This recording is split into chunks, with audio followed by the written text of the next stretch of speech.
ना एखाद्याच्या घरामध्ये ना वारंवार भांडणं होतात बरं का. मग ते आई मुलगी असू दे, नवरा बायको असू दे, कोणी असू दे, सतत त्याच्यामध्ये घरामध्ये भांडणं होत असतात.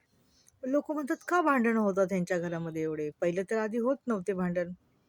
मग ते 3-4 लोकांनाच माहिती असतं घरातल्या की कोण व्यक्तीमुळं भांडण होते, कोण व्यक्ती वाईट वागतीये, कोण व्यक्ती वाईट वागत नाही. आणि नंतर कालांतराने खूप दिवसांनी लोकांना वाटतं जर हे तर आई आणि मुलगी आहे, मग ह्यांच्यात का इतका वाद होत आहे? मग आता लोकांना कळायला लागलं की आई बरोबर होती.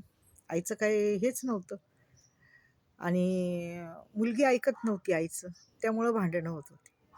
तर काही दिवसांनंतर लोकांना खरं कारण माहिती पडतं. त्याच्या आधी भांडणाचं कारण कोणालाच कळत नाही.